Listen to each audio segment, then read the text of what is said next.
नमस्कार दोस्तों, स्वागत है आपका हमारे यूट्यूब चैनल पर। सोचिए दोस्तों, एक 5 साल का बच्चा साइकिल चलाना सीख रहा है। शुरुआत में पापा उसका हाथ पकड़ते हैं या पीछे से सहारा देते हैं और फिर कुछ दिनों बाद वो बच्चा साइकिल चलाना सीख जाता है। तो सवाल यह है कि बच्चे ने साइकिल चलाना कैसे सीखा? क्या वह अकेले साइकिल चलाना सीख गया या किसी के सहयोग से सीखा? इसी का उत्तर हमें लेव वाइगोत्स्की देते हैं। वाइगोत्स्की का मानना था कि बच्चा अकेले नहीं सीखता है, बल्कि समाज, भाषा और अनुभवी लोगों से सीखता है। लेव वाइगोत्स्की का सामाजिक सांस्कृतिक सिद्धांत सीटेट की परीक्षा की दृष्टि से बहुत महत्वपूर्ण है। पियाजे जहाँ बच्चे को एक स्वतंत्र वैज्ञानिक मानते हैं, वहीं वाइगोत्स्की बच्चे को एक सामाजिक प्राणी मानते हैं। इंपॉर्टेंट क्वेश्चन है। पियाजे बच्चों को क्या मानते हैं? एक स्वतंत्र वैज्ञानिक या लिटिल साइंटिस्ट। वहीं वाइगोत्स्की बच्चे को एक सामाजिक प्राणी मानते हैं जो समाज के विभिन्न वर्गों से, विभिन्न लोगों से इंटरेक्शन करता हुआ सीखता है। चलिए अब हम पढ़ते हैं कि सिद्धांत के मुख्य स्तंभ क्या हैं। 3 पिलर्स। वाइगोत्स्की के अनुसार बच्चे के संज्ञानात्मक विकास में 3 चीज़ें सबसे महत्वपूर्ण भूमिका निभाती हैं, जिसमें पहला है समाज, दूसरी है संस्कृति, तीसरी है भाषा। समाज। बच्चा समाज और वयस्कों के साथ अंतःक्रिया करते हुए सीखता है। बच्चा समाज के, अपने परिवार के साथ, अपने विद्यालय में अपने दोस्तों के साथ इंटरेक्शन करता हुआ सीखता है। दूसरा है संस्कृति, कल्चर। संस्कृति बच्चे को सोचने और व्यवहार करने का तरीका सिखाती है। संस्कृति हमारे सीखने के टूल्स जैसे भाषा, रीति रिवाज को तय करती है। और तीसरा है भाषा। वाइगोत्स्की के अनुसार भाषा विचारों को व्यक्त करने का ही माध्यम नहीं है, बल्कि ये सोचने, संज्ञानात्मक विकास का सबसे शक्तिशाली उपकरण है। वाइगोत्स्की भाषा को बहुत अधिक महत्व देते हैं। अब वाइगोत्स्की के इंपॉर्टेंट या कोर कंसेप्ट्स को पढ़ते हैं। सीटेट के 90% क्वेश्चन इन्हीं शब्दों के इर्द गिर्द घूमते हैं। कौन से ये शब्द हैं जो सीटेट के एग्जाम में बार बार पूछ जाते हैं? पहला इसमें ZPD, zone of proximal development. दूसरा स्कैफोल्डिंग। तीसरा है MKO। एक एक करके समझते हैं कि क्या चीज़ है। जोन ऑफ प्रॉक्सिमल डेवलपमेंट, समीपस्थ या संभावित विकास का क्षेत्र। यह बच्चे का सीखने का दायरा है। आसान भाषा में कहें तो बच्चा जो काम बिना मदद के खुद सीख सकता है, एक्चुअल डेवलपमेंट, और जो काम किसी कुशल व्यक्ति की मदद से सीख सकता है, पोटेंशियल डेवलपमेंट। एक्चुअल डेवलपमेंट और पोटेंशियल डेवलपमेंट। एक्चुअल डेवलपमेंट जो काम बच्चा खुद से सीख सकता है, पोटेंशियल डेवलपमेंट जो किसी की मदद से सीख सकता है। इन दोनों के बीच के अंतर को कहते हैं ZPD, zone of proximal development. इन दोनों के बीच के अंतर को कहते हैं जोन ऑफ प्रॉक्सिमल डेवलपमेंट। उदाहरण, बच्चा साइकिल का संतुलन खुद नहीं बना पा रहा है, लेकिन पिता पीछे से पकड़ने पर वह साइकिल चला लेता है। यहाँ पूरा क्षेत्र में उसे मदद की ज़रूरत है, ZPD है। नेक्स्ट है स्कैफोल्डिंग। ZPD के दायरे में बच्चों को दी जाने वाली अस्थायी मदद, टेम्परेरी सपोर्ट, को स्कैफोल्डिंग कहते हैं। स्कैफोल्डिंग को आप ऐसे समझो जैसे मकान बनाते समय अस्थायी बांस लगाए जाते हैं, बांस पर बल्लियाँ लगाई जाती हैं ना, वो स्कैफोल्डिंग होती है। इसी तरह बच्चे को सिखाने के लिए जो अस्थायी मदद दी जाती है उसको स्कैफोल्डिंग कहते हैं। सबसे पहली बात ये अस्थायी होती है। पेपर में इसे कन्फ्यूज़ करने के लिए स्थायी लिख देंगे, तो इस बात का ध्यान रखना, स्थायी नहीं अस्थायी होती है। ध्यान दें, मदद हमेशा के लिए नहीं होती। जैसे ही बच्चा सीख जाता है ये हटा ली जाती है। परीक्षा में इस रूप में हिंट, क्लूज़, आधा हल किया हुआ प्रश्न पत्र देना जहाँ बच्चा हटका हुआ है, या थोड़ा सा धक्का देना, ये सब स्कैफोल्डिंग है। जैसे एग्जाम हॉल में बच्चे क्या कहते हैं, सर थोड़ा सा हिंट दे दीजिए, थोड़ा सा हिंट दे दीजिए, तो टीचर क्या कहते हैं, मना करते हैं, नहीं ये एग्जाम में हिंट नहीं मिलेगा। स्टूडेंट क्या बोलते हैं, वाइगोत्स्की सर नाराज़ हो जाएंगे, स्कैफोल्डिंग दीजिए। हमारा अगला है, नेक्स्ट पार्ट है इसमें MKO, मोर नॉलेजेबल अदर, अधिक ज्ञानवान अन्य। ऐसा कोई व्यक्ति जिसके पास उस विशेष क्षेत्र में काम करने का बच्चे से अधिक अनुभव है, वो हो जाएगा MKO, मोर नॉलेजेबल अदर। अब ये MKO हो कौन सकता है? शिक्षक, माता पिता, बड़े भाई बहन, यहाँ तक कि बच्चे का कोई दोस्त, साथी या AI जो उस बच्चे से ज़्यादा जानता है, MKO हो सकता है। अब तीसरा इंपॉर्टेंट टॉपिक है भाषा और विचार का संबंध। भाषा पर वाइगोत्स्की का विचार जीन पियाजे के विचार से बिल्कुल अलग है, और इसमें से सीटेट में कई बार सवाल भी आया है। शुरुआत में दोनों अलग हैं। वाइगोत्स्की के अनुसार जन्म से लेकर लगभग 3 वर्ष तक भाषा और विचार स्वतंत्र होते हैं, अलग अलग चलते हैं। 3 वर्ष बाद जो है उनमें विलय हो जाता है। वाइगोत्स्की टाइप ऑफ स्पीच के बारे में कहते हैं, एक स्पीच होती है सोशल स्पीच, बच्चा दूसरों से बात करने के लिए इसका प्रयोग करता है। एक होती है प्राइवेट स्पीच, बच्चा ज़ोर ज़ोर से खुद से बात करता है। वाइगोत्स्की का मानना है बच्चे द्वारा यह जो है खुद से बात करना बच्चे द्वारा अपने व्यवहार को स्वनियंत्रित और स्वनियमित करने के लिए किया जाता है। पियाजे इसे ईगोसेंट्रिक स्पीच कहते हैं और उसे व्यर्थ मानते हैं, बेकार मानते हैं, जबकि वाइगोत्स्की इसको बहुत इंपॉर्टेंट मानते हैं। Private speech Vygotsky private speech को बहुत महत्वपूर्ण मानते हैं। ये बच्चे को सेल्फ रेगुलेटेड करने का एक माध्यम है, बच्चा खुद को सेल्फ रेगुलेट करता है। इसी खुद से बातचीत करने को पियाजे ईगोसेंट्रिक स्पीच कहते हैं और इसे व्यर्थ बताते हैं, इसका कोई महत्व नहीं बताते हैं। अगला है साइलेंट इनर स्पीच। जब बच्चा बिना आवाज़ के खुद से ही मन में बातें करता है उसे कहते हैं साइलेंट इनर।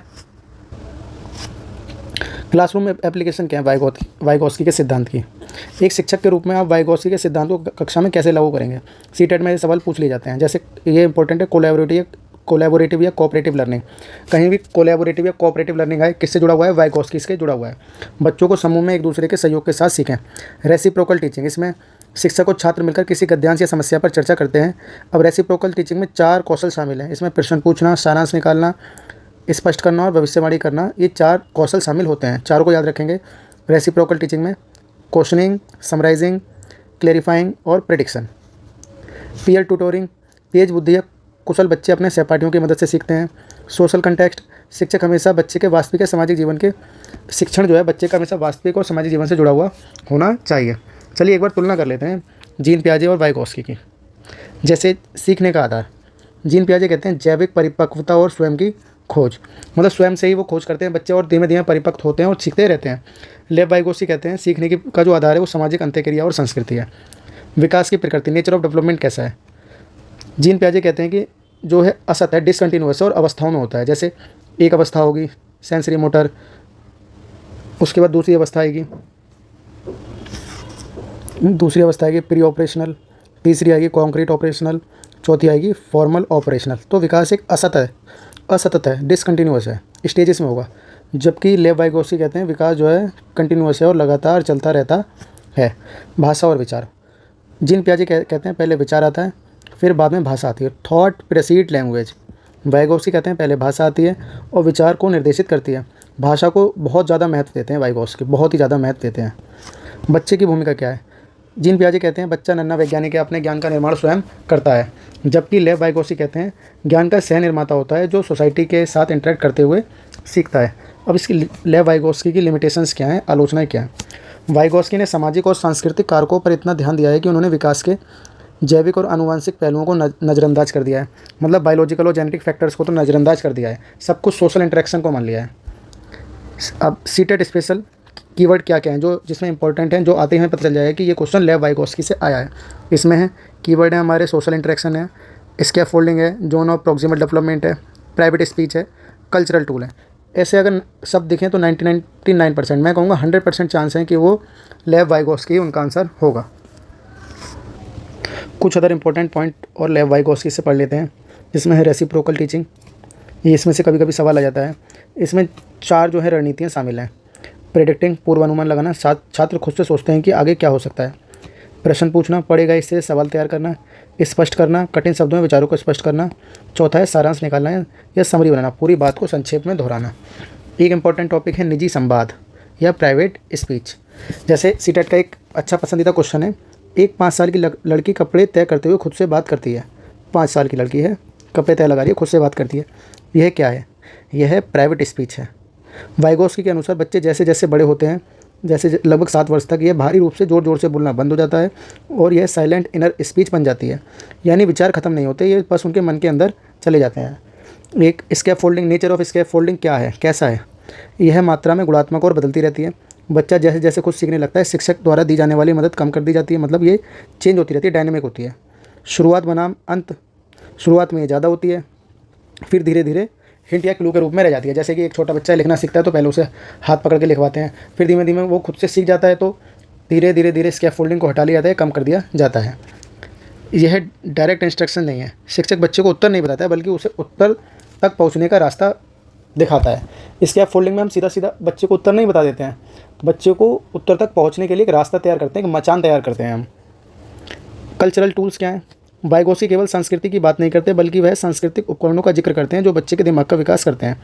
इन्हें उन्होंने 2 वर्गों में बांटा है, फिजिकल टूल और साइकोलॉजिकल टूल। फिजिकल टूल जैसे कंप्यूटर, किताबें, कैलकुलेटर, घड़ी या नक्शा।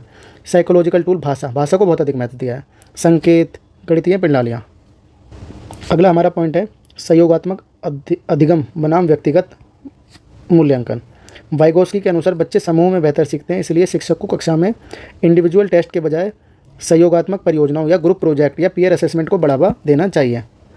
अब जीन पियाजे और बनाम वाइगोत्स्की का भाषा का सिद्धांत देखते हैं।